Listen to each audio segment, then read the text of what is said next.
Darci Diaries. I'm Darci, and I missed last week because my husband and I went on a anniversary trip. We've been married for 10 years, yay! And it was super fun. And I'm going to tell you about it because it's writing related, actually. So last year, so a little over 2 years ago, I got the opportunity to beta read for Brandon Sanderson for his Alcatraz book, book 5 of the Alcatraz series, which I love. It's right here, actually, right behind me. And it was such an amazing experience. I loved it. And my husband kind of read over my shoulder. We got permission for him to read it as well. And so later on, when more beta reading opportunities came up, we were invited to participate. So we got to do Arcanum Unbounded, which is over on my husband's shelf, and we got to do Oathbringer, which is right here. Yay! That's not the real cover. That's a cover that I made, but more about that later. So we got to interact with a lot of the other beta readers who had been beta reading for a lot longer, and got to know them and got to interact via chat and Facebook messaging and stuff with Peter Ahlstrom, who is Sanderson's editorial assistant, and with Kara Stewart, who is basically his right-hand woman. She does a lot of the store stuff and his scheduling and things like that. And through this process, we were invited to come and stay at Dragonsteel headquarters for the Oathbringer release, and it was amazing. I can't even tell you. First of all, the house where Dragonsteel HQ is, they call it Cosmere House, and the reason for that is because each room or section of rooms is dedicated to one of his stories. So, for example, the main area, the living room and kitchen, is the Stormlight Archive, right? And then they have the guest bedroom, which is the Elantris Suite, which is where we got to stay, and it was amazing. And then they have the Emperor's Soul Room and the White Sand Room and Shadesmar and Mistborn, Era 1 and Era 2. It was so cool to just see how they had sort of subtly taken the tone of those stories and decorated a room with it. It was awesome. And then, along with all of that, we got to hang out with Sanderson in that house, right? Every once in a while he would pop over and just sit and talk with us for a while, and it was so cool. And the coolest thing for me, I had a kind of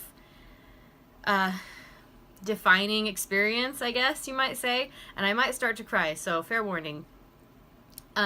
Because here's the thing, Sanderson is not a very emotive person, right?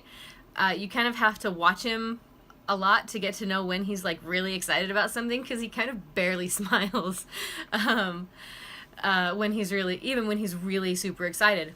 And so throughout this weekend, we got to hang out with him, me and this group of 30 people, and got to talk to him about writing and about his books, and it was really, really awesome. And then at the Oathbringer release, I was watching him. He was reading a section of something he was working on, and when he got done, he sort of ended his little spiel, and he was like, thanks for coming out, and don't get up yet. It's time to get your books, but don't get up. This person's gonna tell you where to go.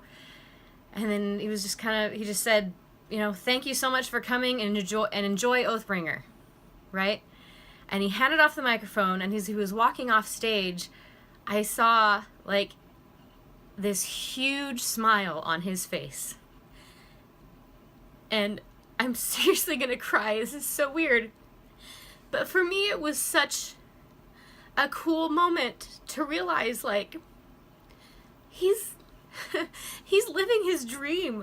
How cool is that? To see someone and know that they're so happy about something that they get to do.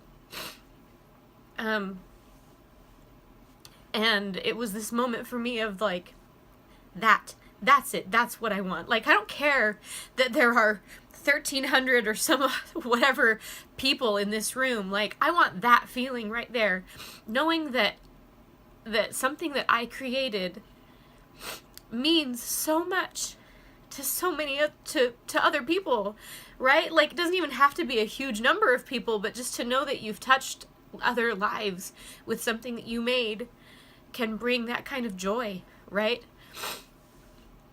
And so is this, goodness gracious, excuse me.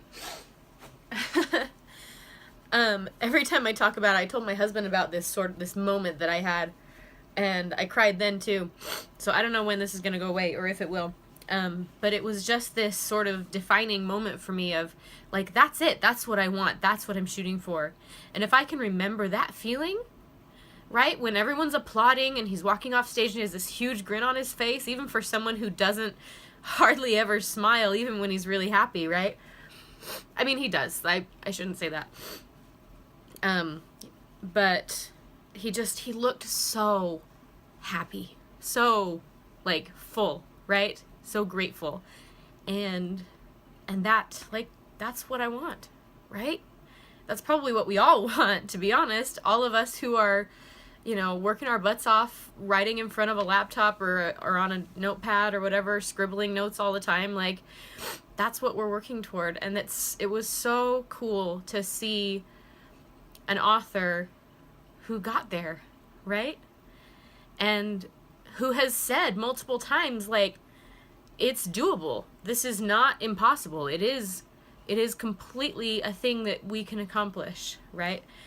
Anyway, so that was this weekend, and it was such a cool experience. So much fun getting to hang out with Kara and Isaac and Peter and Karen, Adam and Jane, like, and Mem. Oh my gosh, I almost forgot Mem. Don't forget Mem.